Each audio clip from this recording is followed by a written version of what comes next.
Good morning. നമ്മളിനി logistic റിഗ്രഷൻ്റെ ബാക്കി topics discuss ചെയ്യുവാണ്. നമ്മൾ നേരത്തെ ലോജിസ്റ്റിക് റിഗ്രഷൻ്റെ പാരാമീറ്റേഴ്സ് ഒക്കെ കണ്ടതാണ്. ഇനി നമ്മൾ ഈ പാരാമീറ്റേഴ്സിനെ എങ്ങനെയാണ് ഇൻ്റർപ്രറ്റ് ചെയ്യുന്നതെന്ന് നോക്കുന്നത്. It is relatively easy to interpret the parameters in a logistic regression model. Consider the first case where the linear predictor has only a single regressor so that the fitted value of the model at a particular value of x, say xi, is eta cap of xi is equal to beta naught cap plus beta 1 cap xi. അപ്പോൾ നമ്മൾ ഒരൊറ്റ റിഗ്രസറേ ഉള്ള കേസാണ് നമ്മൾ consider ചെയ്യുന്നത്. അങ്ങനെയാണെങ്കിൽ ഈ ഒരു ഫിറ്റഡ് വാല്യൂ അറ്റ് xi എന്ന് പറയുന്നതാണ് ഈ കൊടുത്തിരിക്കുന്ന equation, eta cap xi plus beta nought cap plus beta 1 cap xi എന്ന് പറയുന്നത്. ഇനി ആ same fitted value xi plus 1 ഈ xi സ്ഥാനത്ത് നമ്മൾ xi പ്ലസ് 1 സബ്സ്റ്റിറ്റ്യൂട്ട് ചെയ്ത് കൊടുത്താൽ മതി. And the difference in the two predictor values is eta cap of xi plus 1 minus eta cap of xi is equal to beta 1 cap. അപ്പോൾ നമ്മൾ ഈ first ഇക്വേഷനും സെക്കൻഡ് ഇക്വേഷനും തമ്മിലുള്ള ഡിഫറൻസ് നോക്കുകയാണെങ്കിൽ നമുക്ക് ഈറ്റ cap of xi plus 1 minus ഈറ്റ ക്യാപ്പ് ഓഫ് xi എന്ന് പറയുന്നത് കിട്ടുന്നത് എന്താ, ബീറ്റ 1 ക്യാപ്പ് ആയിരിക്കും കിട്ടുന്നത്. Now eta cap of xi is just the log odds when the regressor variable is equal to xi, and the eta cap of xi plus 1 is just the log odds when the regressor is equal to xi plus 1. അപ്പം നമ്മൾ consider ചെയ്ത റിഗ്രസർ xi ആയിരിക്കുന്ന കേസിലുള്ള ലോഗോഡ്സിൻ്റെ value ആണ് ഈ ഈറ്റ cap of xi എന്ന് പറയുന്നത്. അതുപോലെ തന്നെ നമ്മുടെ റിഗ്രസർ വാല്യൂ xi പ്ലസ് 1 ആയിരിക്കുന്ന കേസിലുള്ള ലോഗോഡ്സ് ആണ് ഈറ്റ ക്യാപ്പ് ഓഫ് xi പ്ലസ് 1 എന്നുള്ളത്. If we take anti-logs, we obtain the odds ratio OR cap is equal to odds of xi plus 1 divided by odds of xi is equal to e raised to beta I cap. ഇപ്പോൾ നമുക്ക് കിട്ടിയത് രണ്ടും log ods ആണ് കിട്ടിയിരിക്കുന്നത്. xi plus 1ൻ്റെയും xiയുടെ കേസിലുള്ള log ഓഡ്സാണ് കിട്ടിയിരിക്കുന്നത്. അപ്പോൾ നമ്മൾ ഈ ലോഗ് ഓഡ്സിൻ്റെ ആൻറ്റി ലോഗ് എടുത്തതിന് ശേഷം അതിൻ്റെ റേഷ്യോ കാണുവാണെങ്കിൽ നമുക്ക് ഓഡ്സ് റേഷ്യോ കിട്ടും. ആ ഓഡ്സ് റേഷ്യോ നമുക്ക് കിട്ടുന്നത് e raised to beta I cap എന്ന് പറഞ്ഞാൽ. The odds ratio can be interpreted as the estimated increase in the probability of success associated with one unit change in the value of the predictor variable. അപ്പോൾ ഈ ഒരു independent variable dependent variable തമ്മിലുള്ള വ്യത്യാസം എന്താ, ഒരു unit independent വേരിയബിളിൽ change ചെയ്യുമ്പം dependent വേരിയബിളിൽ എന്ത് വ്യത്യാസം ഉണ്ടാവുക നമ്മൾ സാധാരണ നോക്കാറുള്ളത്. ഈ ഓഡ്സ് റേഷ്യോ എങ്ങനെയാണ് ഇൻ്റർപ്രറ്റ് ചെയ്യുന്നതെന്ന് വെച്ചാൽ നമ്മൾ ഒരു യൂണിറ്റ് ഈ ഒരു പ്രഡിക്റ്റർ വേരിയബിളിൻ്റെ വാല്യൂവിൽ ചേഞ്ച് വരുത്തുമ്പോഴത്തേക്ക് എത്ര എസ്റ്റിമേറ്റഡ് ഇൻക്രീസ് ഈ നമ്മുടെ പ്രോബബിലിറ്റി ഓഫ് സക്സസ്സിൽ വരുന്നു എന്നുള്ളതാണ് നമ്മൾ നോക്കുന്നത്. കാരണം ഇവിടെ പ്രോബബിലിറ്റി ഓഫ് സക്സസ്സും പ്രോബബിലിറ്റി ഓഫ് ഫെയിലിയറും മാത്രമേ ഉള്ളൂ. ഈ ഒരു ലോജിസ്റ്റിക് റിഗ്രഷൻ്റെ കേസ് ബൈനറി ആണ്, അതായത് ഒന്നെങ്കിൽ സക്സസ് അല്ലെങ്കിൽ ഫെയിലിയർ. അപ്പോൾ ആ ഒരു പ്രോബബിലിറ്റി ഓഫ് സക്സസ്സിൽ എത്ര എസ്റ്റിമേറ്റഡ് ഇൻക്രീസ് നമ്മുടെ പ്രഡിക്റ്റർ വേരിയബിളിൽ ഒരു യൂണിറ്റ് ചേഞ്ച് വരുത്തുമ്പോൾ ഉണ്ടാകുന്നു നമ്മൾ നോക്കും. അതാണ് ഈ ഒരു ഓഡ്സ് റേഷ്യോ കൊണ്ട് ഡിനോട്ട് ചെയ്യുന്നത്. In general, the estimated increase in the odds ratio associated with a change of d unit in the predictor variable is exponential of d beta 1 cap. അപ്പോൾ നമ്മൾ പ്രഡിക്റ്റർ വേരിയബിളിൽ d യൂണിറ്റിൻ്റെ change ഉണ്ടാവുകയാണെങ്കിൽ നമ്മുടെ ods റേഷ്യോയിലുള്ള estimated increase ആണ് exponential of d beta 1 cap എന്നുകൊണ്ട് denote ചെയ്യുന്നത്. The interpretation of regression coefficient in the multiple logistic regression model is similar to that of for the case where the linear predictor contains only one regressor. That is, the quantity exponential of beta j cap is the odds ratio for the regressor xt, assuming that all other predictor variables are constant. അപ്പോൾ നമ്മൾ എങ്ങനെയാണോ ഒരു single പ്രഡിക്റ്ററുള്ള കേസിൽ interpret ചെയ്യുന്ന ഒരു similar കേസിൽ തന്നെയാണ് നമ്മൾ മൾട്ടിപ്പിളിൻ്റെ കേസിലും ഇൻ്റർപ്രറ്റ് ചെയ്യുന്നത്. ഇവിടെ നമ്മൾ ഒരൊറ്റ വേരിയബിളിൻ്റെ കാര്യം ഒരു സമയം നമ്മൾ പറയുമ്പോഴത്തേക്ക് ബാക്കി എല്ലാ വേരിയബിൾസും ആ ഒരു മോഡലിൽ പ്രസൻ്റ് ആയിരിക്കും. പക്ഷേ അതെല്ലാം കോൺസ്റ്റൻ്റ് ആക്കി വെച്ചിട്ട് ഈ നമ്മൾ കൺസിഡർ ചെയ്യുന്ന ആ ഒരൊറ്റ സിംഗിൾ റിഗ്രസർ കാരണം ആ ഒരു മോഡലിൽ എന്ത് ചേഞ്ച് ഉണ്ടാകുന്നു എന്ന് കാണിക്കുന്നതാണ് exponential of beta J cap. ഇപ്പോൾ നമ്മൾ എക്സ് ജെ എന്ന് പറയുന്ന റിഗ്രസറാണ് കൺസിഡർ ചെയ്യുന്നതെങ്കിൽ ആ ഒരു എക്സ് ജെ എന്ന് പറയുന്ന റിഗ്രസിന് കറസ്പോണ്ടിങ് ആയിട്ട് എത്ര ഓഡ്സ് റേഷ്യോയുടെ വ്യത്യാസം ഉണ്ടാകുന്നു എന്നുള്ളതാണ് നമ്മൾ exponential of beta J cap എന്നുകൊണ്ട് ഉദ്ദേശിക്കുന്നത്. ഇനി നമുക്ക് ഈ ഒരു മോഡൽ പാരാമീറ്റേഴ്സിൻ്റെ ഹൈപ്പോത്തസിസ് ടെസ്റ്റിംഗ് നോക്കാം.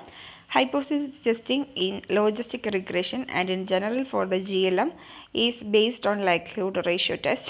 It is a large sample procedure, so the test procedure rely on asymptotic theory. The likelihood ratio approach leads to a statistic called deviance. അപ്പോൾ നമ്മൾ ഈ ഒരു ഹൈപ്പോത്തസിസ് ടെസ്റ്റിംഗ് ലോജിസ്റ്റിക് റിഗ്രഷൻ്റെ കേസിൽ നമ്മൾ മെയിനായിട്ട് യൂസ് ചെയ്യുന്നത് likelihood ratio ടെസ്റ്റാണ്. ഇതൊരു ലാർജ് സാമ്പിൾ പ്രൊസീജിയറാണെന്ന് നമുക്കറിയാലോ. അതുകൊണ്ട് തന്നെ നമ്മൾ മിക്കതും ഒരു അസിംപ്റ്റോട്ടിക് തിയറിനെ ബേസ് ചെയ്ത്, അതായത് മിക്കതും ഒരു അസംഷനെ ബേസ് ചെയ്തിട്ടായിരിക്കും നമ്മൾ നടത്തുന്നത്. ഈ ഒരു ലൈക്ലിഹുഡ് റേഷ്യോ അപ്രോച്ച് ഡീവിയൻസ് എന്ന് പറയുന്ന ഒരു സ്റ്റാറ്റിസ്റ്റിക്കാണ് നമ്മൾ മെയിനായിട്ട് ഡിഫൈൻ ചെയ്യാൻ വേണ്ടിയിട്ട് പോകുന്നത്. അപ്പോൾ നമുക്ക് എന്താണ് ഈ ഒരു മോഡൽ ഡീവിയൻസ് എന്ന് നോക്കാം. The deviance of a model compares the log likelihood of the fitted model of interest to the log likelihood of the saturated model, that is a model that has exactly n parameters and fits the sample data perfectly. അപ്പോൾ നമ്മൾ ഈ model ഡീവിയൻസിനകത്ത് മെയിനായിട്ട് ചെയ്യുന്നത് എന്താണെന്ന് വെച്ചാൽ ഈ ഒരു fitted model ഉണ്ടല്ലോ, നമ്മുടെ ഫിറ്റഡ് മോഡലിൻ്റെ ലോഗ് ലൈക്ലിഹുഡും അതുപോലെ തന്നെ നമ്മുടെ ടോട്ടൽ മോഡലിൽ നിന്ന് നമ്മൾ ഒരു സാച്ചുറേറ്റഡ് മോഡൽ കൺസിഡർ ചെയ്യും. ആ ഒരു സാച്ചുറേറ്റഡ് മോഡലിൻ്റെ ലോഗ് ലൈക്ലിഹുഡും തമ്മിൽ നമ്മൾ കമ്പയർ ചെയ്യും. എന്നാൽ ഈ സാച്ചുറേറ്റഡ് മോഡൽ എന്ന് വെച്ചാൽ ഈ ഒരു ടോട്ടലുള്ള പാരാമീറ്റേഴ്സിൽ നിന്ന് നമ്മൾ n പാരാമീറ്റേഴ്സ് മാത്രം കൺസിഡർ ചെയ്തിട്ട് അതിലെ ലോഗ് ലൈക്ലിഹുഡ് കണ്ടുപിടിക്കുന്നതാണ്. അപ്പോൾ നമുക്കത് എന്താണെന്ന് ഡീറ്റെയിൽ ആയിട്ട് നോക്കാം. For the logistic regression model, this means that the probabilities pi I are completely unrestricted. So setting pi I is equal to yi, recall that yi equal to 0 or 1 would maximize the likelihood. ഈ ഒരു logistic regression മോഡലിൽ നമ്മൾ maximum likelihood method വഴിയാണ് estimation കണ്ടുപിടിക്കുന്നതെന്ന് പറഞ്ഞു. അപ്പം ഈ ഒരു maximum likelihood estimate നമുക്ക് എപ്പോഴാണ് കിട്ടുന്നതെന്ന് വെച്ചാൽ നമ്മുടെ പ്രോബബിലിറ്റി ആയി പൈ ഐ വൈ ഐക്ക് ഈക്വൽ ആയിട്ട് വരുന്ന കേസിലാണ് നമുക്ക് മാക്സിമം ലൈക്ലിഹുഡ് കിട്ടുന്നത്. അപ്പോൾ ഒരു വൈ ഐയുടെ വാല്യൂസ് ഏതൊക്കെ എടുക്കാൻ പറ്റുന്നത് 0 ഉം 1 ഉം മാത്രമേ ഉള്ളൂ. It can be shown that this result in A maximum value of the likelihood function for the saturated model of unity. So the maximum value of log likelihood function is 0. e⁻β എന്നുള്ളതാണ് നമുക്ക് കിട്ടുന്ന ഒരു estimated value എന്ന് പറയുന്നത്. അപ്പം ഏത് കേസിലാണ് ഇതിൻ്റെ മാക്സിമം വാല്യൂ കിട്ടുന്നതെന്ന് വെച്ചാൽ ആ e⁻β എന്ന് പറയുന്നത് 1 ആയിരിക്കുന്ന കേസിൽ നമുക്ക് ഏറ്റവും കൂടുതൽ മാക്സിമം ലൈക്ലിഹുഡ് എസ്റ്റിമേഷൻ വാല്യൂ കിട്ടുന്നത്. അപ്പോൾ ആ ഒരു വാല്യൂ 1 ആയിരിക്കണമെങ്കിൽ നമ്മുടെ എസ്റ്റിമേറ്റിൻ്റെ വാല്യൂ എന്ന് പറയുന്നത് 0 ആയിരിക്കണം. സോ ഈ ലോഗ് ലൈക്ലിഹുഡ് ഫംഗ്ഷൻ 0 ആയിരിക്കുന്ന കേസിലാണ് നമുക്ക് മാക്സിമം വാല്യൂ കിട്ടുന്നത്. Now consider the log likelihood function of the fitted logistic regression model. When the maximum likelihood estimates beta cap are used in the log likelihood function, it attains its maximum value, which is log of L of beta cap is equal to summation I is equal to 1 to n yi xi dash beta I cap minus summation I is equal to 1 to n log of 1 plus exponential of xi cap xi dash beta cap. നമ്മളിനി ഈ ഒരു fitted logistic റിഗ്രഷൻ്റെ log likelihood function consider ചെയ്യുവാണ്. നമ്മൾ maximum likelihood estimate ആയിട്ട് beta ക്യാപ്പാണ് log likelihood ഫംഗ്ഷനെ use ചെയ്യുന്നതെന്നുണ്ടെങ്കിൽ അതിൻ്റെ മാക്സിമം വാല്യൂ കിട്ടുന്ന ഇക്വേഷനാണ് ഈ കൊടുത്തിരിക്കുന്നത്. The value of the log likelihood function for the fitted model can never exceed the value of the log likelihood function of the saturated model because the fitted model contains fewer parameters.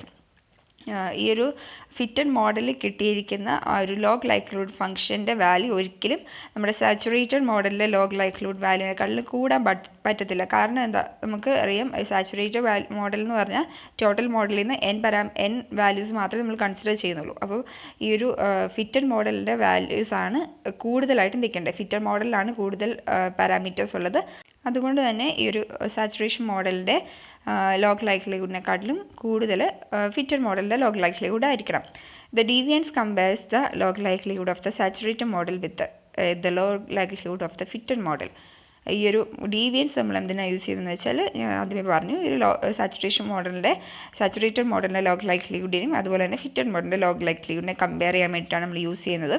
Specifically model deviance is defined as lambda of beta is equal to 2 times log of L of saturated model minus 2 times log of L of beta cap. That is equal to 2 times rho of saturated model minus rho of beta cap, where rho denotes the log likelihood function.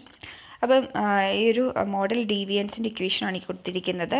2 times L of saturated model minus 2 times log of L of beta cap. ഇപ്പം ഇവിടെ നിന്ന് നമ്മൾ 2 വെളിയിലെടുത്തിട്ട് rho of saturated model minus rho of beta cap എന്ന് പറഞ്ഞാൽ എഴുതിയിരിക്കുന്നത്.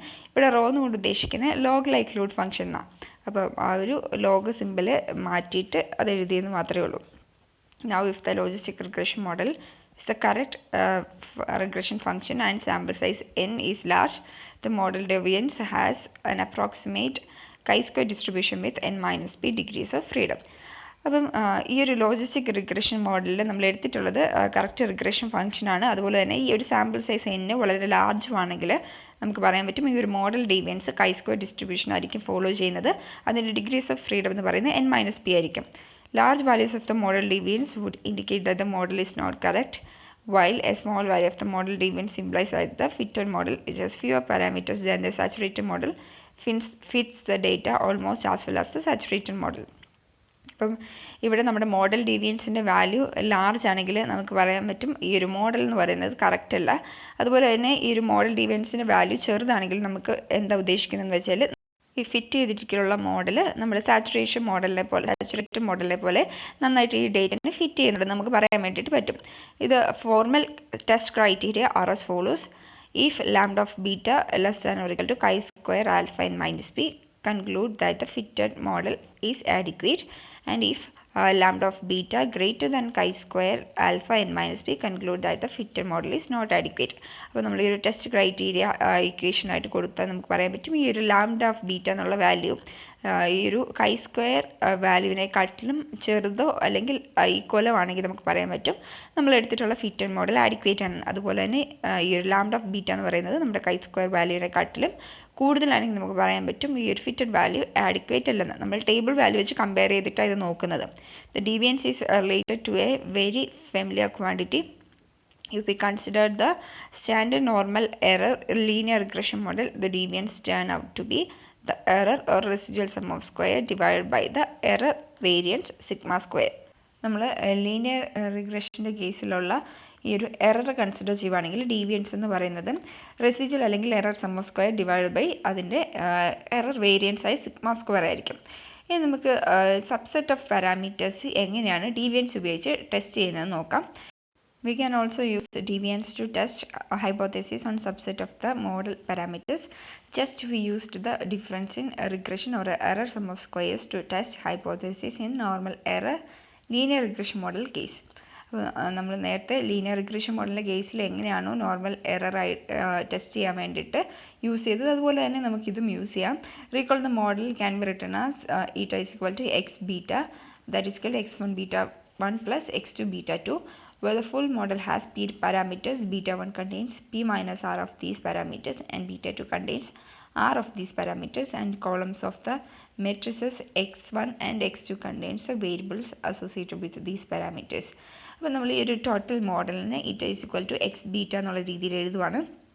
ഇതിന് നമ്മൾ മെട്രിക്സ് ആയിട്ട് സ്പ്ലിറ്റ് ചെയ്യുമ്പം x1 beta 1 plus x2 beta 2 എന്ന് പറഞ്ഞ് നമുക്ക് കിട്ടും. ഇവിടെ നമ്മുടെ ഫുൾ മോഡലിന് p പാരാമീറ്റേഴ്സ് ഉണ്ട്. ഇവിടെ ബീറ്റ 1 p മൈനസ് ആർ പാരാമീറ്റേഴ്സിനെ കണ്ടെയ്ൻ ചെയ്യുന്നുണ്ട്. അതുപോലെ തന്നെ ബീറ്റ 2 ആ ഒരു മൊത്തം p എന്ന് പറഞ്ഞല്ലോ മിച്ചമുള്ള ആർ പാരാമീറ്റേഴ്സിനെയാണ് ബീറ്റ 2 കണ്ടെയ്ൻ ചെയ്യുന്നത്. അതുപോലെ തന്നെ x1 എന്ന് പറയുന്ന ആ ഒരു മെട്രിക്സ് ഇതിന് ബീറ്റ 1ന് കറസ്പോണ്ടിങ് ആയിട്ടുള്ളതായിരിക്കും. അതുപോലെ x2 എന്ന് പറയുന്നത് ബീറ്റ 2ന് കറസ്പോണ്ടിങ് ആയിരിക്കും. Suppose that we wish to test the hypothesis h0 beta 2 equal to 0 to the contrast h1 beta 2 not equal to 0. നമ്മളിവിടെ സബ്സെറ്റ് ഓഫ് പാരാമീറ്റേഴ്സ് ആണ് നോക്കുന്നത്. അതായത് ടോട്ടൽ പാരാമീറ്റേഴ്സിൽ നിന്ന് അതിൻ്റെ ഒരു സബ്സെറ്റ് മാത്രമാണ് നമ്മൾ ടെസ്റ്റ് ചെയ്യാൻ വേണ്ടിയിട്ട് നോക്കുന്നത്. ഇവിടെ നമ്മൾ ബീറ്റ 2 0 ആണോ അല്ലയോ എന്ന് മാത്രമാണ് നമ്മൾ ചെക്ക് ചെയ്യാൻ വേണ്ടിയിട്ട് പോകുന്നത്. അതിൻ്റെ ആൾട്ടർനേറ്റ് ഹൈപ്പോത്തസിസ് എന്ന് പറയുന്നത് ബീറ്റ 2 നോട്ട് ഈക്വൽ ടു 0 എന്ന് പറഞ്ഞായിരിക്കും. Therefore the reduced model is eta is equal to x1 beta 1. അപ്പം ഈ ഒരു ടെസ്റ്റിംഗ് ഓഫ് ഹൈപ്പോത്തസിസിൽ ഈ ഒരു കണ്ടീഷൻ അപ്ലൈ ചെയ്ത് കഴിയുമ്പോൾ നമുക്ക് കിട്ടുന്ന റെഡ്യൂസ്ഡ് മോഡൽ എന്ന് പറയുന്നത് ഈറ്റ is equal to x1 beta 1 എന്ന് പറയുന്നതായിരിക്കും. കാരണം എന്താ ബീറ്റ 2 ഓൾറെഡി 0 ആയി കഴിഞ്ഞു. Now fit the reduced model and let lambda of beta 1 B the deviance of the reduced model. ഈ ഒരു റെഡ്യൂസ്ഡ് മോഡലിൻ്റെ ഡീവിയൻസ് നമ്മൾ ലാംഡ ഓഫ് ബീറ്റ 1 എന്ന് പറഞ്ഞാണ് ഡിനോട്ട് ചെയ്യുന്നത്. The deviance for the reduced model will always be larger than the deviance of the full model because the reduced model contains fewer parameters. അത് നമുക്ക് already അറിയാം. ഈ reduced മോഡലിൻ്റെ deviance full മോഡലിനേക്കാളും കുറവായിരിക്കും. കാരണം ഈ റെഡ്യൂസ്ഡ് മോഡലിൻ്റെ parameters as compare to full മോഡലിൽ കുറവായിരിക്കും. However, if the deviance for the reduced model is not much larger than the deviance for the full model, it indicates that the reduced model is about as good fit as the full model. So it is likely that the parameters in beta 2 are equal to 0. അതായത് നമ്മുടെ reduced മോഡലിൻ്റെ deviance ഈ ഒരു full മോഡലിൻ്റെ ഡീവിയൻസിനെക്കാളും ഒത്തിരി large അല്ലെങ്കിൽ നമുക്ക് പറയാൻ വേണ്ടി പറ്റും ഈ ഒരു റെഡ്യൂസ്ഡ് മോഡൽ ഈ ഒരു ഫുൾ മോഡലിനെ ഫിറ്റ് ചെയ്യാൻ വേണ്ടിയിട്ട് നല്ലതാണ്. അതുകൊണ്ട് തന്നെ നമ്മുടെ ബീറ്റ 2 എന്ന് പറയുന്നത് എന്തായിരിക്കും ഈക്വൽ ടു 0 ആയിരിക്കും. That is we cannot reject the null hypothesis above. However, if the difference in deviance is large, at least one of the parameters in beta 2 is likely not 0, and we should reject the null hypothesis. Formally, the difference in deviance is lambda of beta 2 given beta 1 is equal to lambda of beta 1 minus lambda of beta. ഇനി അതേസമയം നേരെ തിരിച്ച് നമ്മുടെ ഒരു difference of deviance എന്ന് പറയുന്നത് വളരെ കൂടുതലാണെങ്കിൽ നമുക്ക് പറയാൻ പറ്റും β2 എന്നുള്ള ആ ഒരു മെട്രിക്സിലുള്ള ഏതെങ്കിലും ഒരു പാരാമീറ്റർ 0 ആയിരിക്കത്തില്ല. അതുകൊണ്ട് തന്നെ നമ്മുടെ നൾ ഹൈപ്പോത്തസിസ് നമുക്ക് റിജക്റ്റ് ചെയ്യാൻ വേണ്ടിയിട്ട് പറ്റത്തില്ല. ഈ ഒരു ഡീവിയൻസിലുള്ള ഡിഫറൻസ് നമ്മൾ ഈ ഒരു ഇക്വേഷൻ വെച്ചിട്ടാണ് ഡിനോട്ട് ചെയ്യുന്നത്. ലാംഡ ഓഫ് β2 ഗിവൺ β1 എന്ന് പറയുന്നത് lambda of β1 minus lambda of β ആയിരിക്കും. And this quantity has n minus p minus r minus n minus p is equal to r degrees of freedom. അപ്പോൾ ഈ ഒരു മേൽ കൊടുത്തിട്ടുള്ള ലാംഡ ഓഫ് β2 ഗിവൺ β1ൻ്റെ degrees of freedom എന്ന് പറയുന്നത് r ആയിരിക്കും. If the null hypothesis is true and if n is large, the difference in deviance of equation 13.19 has a chi-square distribution with r degrees of freedom. Therefore, the test statistic and decision criteria are if lambda of β2 given β1 is greater than or equal to chi-square alpha r, reject the null hypothesis, and if lambda of β2 given β1 less than chi-square alpha r, do not reject the null hypothesis. അപ്പം നമ്മുടെ ഈ ഒരു null hypothesis true ആണ്. അതുപോലെ തന്നെ n വളരെ large ആണെങ്കിൽ നമുക്ക് ഈ ഒരു ഡിഫറൻസ് ഓഫ് ഡീവിയൻസ് എന്ന് പറയുന്നത് chi-square ഡിസ്ട്രിബ്യൂഷൻ ആയിരിക്കും ഫോളോ ചെയ്യുന്നത്. അതിൻ്റെ ഡിഗ്രീസ് ഓഫ് ഫ്രീഡം എന്ന് പറയുന്നത് 6 ആയിരിക്കും. അപ്പോൾ നമുക്ക് ഈ ഒരു ഡിസിഷൻ ക്രൈറ്റീരിയ നോക്കാം. ഈ ലാംഡ ഓഫ് β2 ഗിവൺ β1 എന്ന് പറയുന്നത് നമ്മൾ കണ്ടുപിടിച്ച ഈ ഒരു വാല്യൂ നമ്മുടെ ടേബിൾ വാല്യൂവിനെക്കാട്ടിലും കൂടുതലാണെങ്കിൽ നമുക്ക് പറയാൻ പറ്റും നമ്മൾ നൾ ഹൈപ്പോത്തസിസിനെ റിജക്റ്റ് ചെയ്യുവാണ്. അതുപോലെ തന്നെ നമ്മളിപ്പോൾ കണ്ടുപിടിച്ച ഈ ലാംഡ ഓഫ് β2 ഗിവൺ β1 എന്ന് പറയുന്ന വാല്യൂ നമ്മുടെ chi-square ടേബിൾ വാല്യൂവിനെക്കാട്ടിലും കുറവാണെങ്കിൽ നമുക്ക് പറയാൻ പറ്റും നമ്മൾ ഈ ഒരു നൾ ഹൈപ്പോത്തസിസിനെ റിജക്റ്റ് ചെയ്യുവാണ്. Sometimes the difference in deviance lambda of β2 given β1 is called the partial deviance. അപ്പം ഈ ഒരു ഡിഫറൻസിനെ നമ്മൾ partial deviance എന്നാണ് പറയുന്നത്. It is likelihood ratio test. To see this, let lambda of β1 cap be the maximum value of the likelihood function of the full model and lambda of β1 cap be the maximum value of the likelihood function of the reduced model. അപ്പോൾ നമ്മൾ ഇവിടെ likelihood ratio ടെസ്റ്റാണ് use ചെയ്തത്. നമ്മൾ L of β1 cap എന്നുകൊണ്ട് ഉദ്ദേശിക്കുന്നത് ഈ ഒരു ലൈക്ലിഹുഡ് ഫംഗ്ഷൻ ഫുൾ മോഡലിൻ്റെ ലൈക്ലിഹുഡ് ഫംഗ്ഷനെ അതിൻ്റെ മാക്സിമം വാല്യൂ ആണ്. അതുപോലെ എൽ ഓഫ് β1 ക്യാപ്പ് എന്നുകൊണ്ട് ഉദ്ദേശിക്കുന്നത് ഈ ഒരു റെഡ്യൂസ്ഡ് മോഡലിൻ്റെ ലൈക്ലിഹുഡ് ഫംഗ്ഷൻ്റെ മാക്സിമം വാല്യൂ ആണ്. അപ്പോൾ നമ്മൾ ഈ ഒരു ലൈക്ലിഹുഡ് റേഷ്യോ എടുക്കുമ്പോൾ നമുക്ക് എന്താ കിട്ടുന്നത്? L of β1 cap divide by L of β cap എന്ന് പറഞ്ഞാൽ കിട്ടുന്നത്. The test statistic for the likelihood ratio test is equal to minus 2 times the log likelihood ratio, or chi-square is equal to minus 2 of log L of β1 cap divided by L of β cap. അപ്പോൾ നമ്മൾ ഈ ഒരു test statistic log likelihood ratio ടെസ്റ്റിൽ നമ്മൾ use ചെയ്യുന്നതെന്ന് വെച്ചാൽ -2 times of log likelihood ratio ആണ്. ഈ ഒരു -2 of log L of β1 cap divided by L of β cap എന്ന് പറയുന്നത് chi-square ഡിസ്ട്രിബ്യൂഷൻ ആയിരിക്കും ഫോളോ ചെയ്യുന്നത്. However this is exactly same as the difference in deviance. ഈ സെയിം ഇത് റിസൾട്ട് തന്നെയാണ് നമുക്ക് ഡിഫറൻസ് ഓഫ് ഡീവിയൻസിൻ്റെ കേസിലും കിട്ടുന്നത്. അപ്പോൾ നമുക്ക് പറയാൻ വേണ്ടിയിട്ട് പറ്റും ഈ ഒരു ഡിഫറൻസ് ഓഫ് ഡീവിയൻസ് എന്ന് പറയുന്ന പ്രൊസീജിയർ ഈ ലൈക്ലിഹുഡ് റേഷ്യോ ടെസ്റ്റുമായിട്ട് സിമിലർ ആണെന്ന്. Test on individual model coefficients.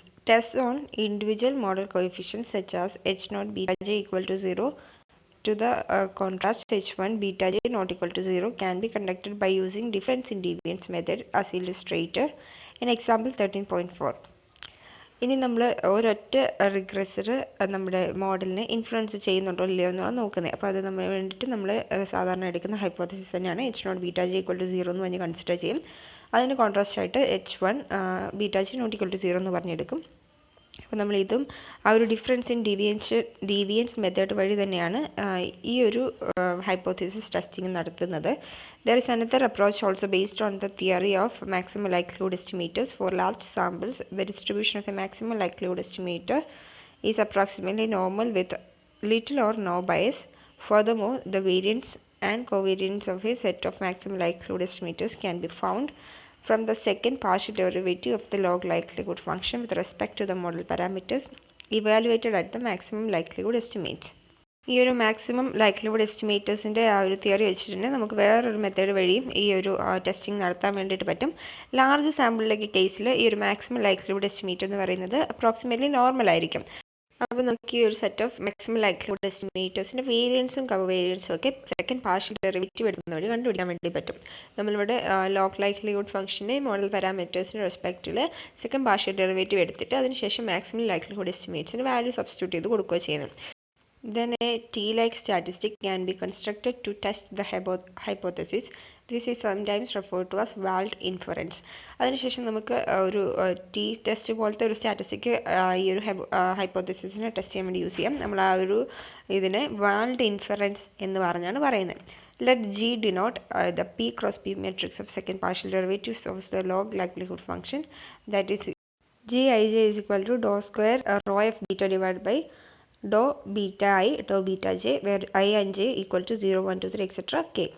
അപ്പോൾ നമ്മൾ ഈ ഒരു ജി എന്ന് പറയുന്നത് പി ക്രോസ് പി മെട്രിക്സ് ആയിട്ട് കൺസിഡർ ചെയ്യുവാണ്. ആ ജി എന്ന് പറയുന്ന മെട്രിക്സ് ആണ് നമ്മുടെ ലോഗ് ലൈക്ലിഹുഡ് ഫംഗ്ഷൻ്റെ സെക്കൻഡ് പാർഷ്യൽ ഡെറിവേറ്റീവിനെ ഡിനോട്ട് ചെയ്യുന്നത്. അപ്പോൾ ഈ ഒരു മെട്രിക്സിൻ്റെ ഇക്വേഷൻ എന്തായിരിക്കും? ജി ഐ ജെ എന്ന് പറയുന്നത് ഡോ square rho F beta divide by ഡോ ബീറ്റ ജെ ഡോ ബീറ്റ ഐ എന്നുള്ള രീതിയിലായിരിക്കും കിടക്കുന്നത്. G is called the Hessian matrix. If the elements of the Hessian are evaluated at the maximal likelihood estimators, that is beta is equal to beta cap, the large sample approximate covariance matrix of the regression coefficients is variance of beta cap is equal to sigma cap, that is equal to minus G of beta cap the whole inverse. ഇപ്പം നമ്മൾ ഈ G എന്ന് പറയുന്ന മെട്രിക്സിനെ ഹേസിയൻ matrix എന്നാണ് പറയുന്നത്. ഈ ഹേസിയൻ മെട്രിക്സിൻ്റെ elements നമ്മൾ ആ ഒരു മാക്സിമം ലൈക്ലിഹുഡ് എസ്റ്റിമേറ്റേഴ്സിൽ ഇവാലുവേറ്റ് ചെയ്യുവാണെങ്കിൽ, അതായത് നമ്മൾ ബീറ്റയുടെ സ്ഥാനത്ത് ബീറ്റ ക്യാപ്പ് സബ്സ്റ്റിറ്റ്യൂട്ട് ചെയ്ത് കൊടുക്കുകയാണെങ്കിൽ നമുക്ക് ഈ ഒരു റിഗ്രഷൻ കോഎഫിഷ്യൻസിൻ്റെ അപ്രോക്സിമേറ്റ് കോവേരിയൻസ് മെട്രിക്സ് കിട്ടും. അപ്പോൾ ആ ഒരു മെട്രിക്സിൻ്റെ ഇക്വേഷൻ എന്ന് പറയുന്നത് വേരിയൻസ് ഓഫ് ബീറ്റ ക്യാപ്പ് എന്ന് പറയുന്നത് സിഗ്മ ക്യാപ്പ് എന്ന് പറഞ്ഞാൽ നമ്മൾ ഡിനോട്ട് ചെയ്യുന്നത്. അതെന്ന് പറയുന്നത് minus G of beta cap the whole inverse ആയിരിക്കും. The square root of the diagonal elements of this matrix are large sample standard errors of the regression coefficients. So the test statistic for the null hypothesis is h naught beta j equal to 0. To the contrast, h1 beta j not equal to 0 is z naught is equal to beta j cap divided by sc of beta j cap. അപ്പം ഈ ഒരു മെട്രിക്സിൻ്റെ diagonal എലമെൻറ്റ്സിൻ്റെ square root എന്ന് പറയുന്നത് ഈ ഒരു regression കോഎഫിഷ്യൻസിൻ്റെ ലാർജ് സാമ്പിൾ സ്റ്റാൻഡേർഡ് എറേഴ്സ് ആയിരിക്കും. അതുകൊണ്ട് തന്നെ ഇതിൻ്റെ ടെസ്റ്റ് സ്റ്റാറ്റിസ്റ്റിക് എന്ന് പറയുന്നത് Z naught is equal to beta J cap divide by S C F beta J cap എന്ന് പറയുന്നതായിരിക്കും. The reference distribution for the statistic is the standard normal distribution. Some computer packages square the Z0 statistic and compare it to a chi-square distribution with 1 degrees of freedom. ഇപ്പം നമ്മൾ ഈ ഒരു test statistic നടത്തുമ്പോൾ നമുക്ക് Z0 beta J cap divide by S F beta J cap എന്ന് പറയുന്നത് നമ്മൾ standard നോർമലിൻ്റെ ടേബിൾ വെച്ചിട്ടാണ് കമ്പയർ ചെയ്യുന്നത്. അപ്പോൾ ചിലപ്പോൾ നമ്മൾ കമ്പ്യൂട്ടർ പാക്കേജസിലൊക്കെ ചെയ്യുമ്പോഴത്തേക്ക് ഈ ഒരു സ്റ്റാൻഡേർഡ് നോർമൽ ഡിസ്ട്രിബ്യൂഷനെ സ്ക്വയർ ചെയ്യുമ്പോൾ സ്റ്റാൻഡേർഡ് നോർമൽ ഡിസ്ട്രിബ്യൂഷൻ സ്ക്വയർ ചെയ്യുമ്പോൾ നമുക്ക് ഏത് ഡിസ്ട്രിബ്യൂഷനാണ് കിട്ടുന്നത്? കൈ സ്ക്വയർ ഡിസ്ട്രിബ്യൂഷനാണ്. Chi square distribution with 1 degrees of freedom എന്നുള്ള രീതിയിലും ഇത് കണ്ടുപിടിക്കാറുണ്ട്. അപ്പോൾ ഈ ഒരു സ്റ്റാറ്റിസ്റ്റിക്കാണ് നമ്മൾ ഇൻഡിവിജ്വൽ കോഎഫിഷ്യൻസിൻ്റെ സിഗ്നിഫിക്കൻസ് ടെസ്റ്റ് ചെയ്യാൻ വേണ്ടിയിട്ട് യൂസ് ചെയ്യുന്നത്. അപ്പോൾ ഇത്രയേ ഉള്ളൂ ലോജിസ്റ്റിക് റിഗ്രഷൻ്റെ പോർഷൻസ്. നമുക്ക് അടുത്ത ക്ലാസ്സിൽ ഇതിന് ബാക്കി ടോപ്പിക്സ് ഡിസ്കസ് ചെയ്യാം. ഇനി നമ്മൾ പോയിസൺ റിഗ്രഷൻ ആണ് പഠിക്കുന്നത്. അത് നമുക്ക് അടുത്ത ക്ലാസ്സിൽ ഡിസ്കസ് ചെയ്യാം. താങ്ക്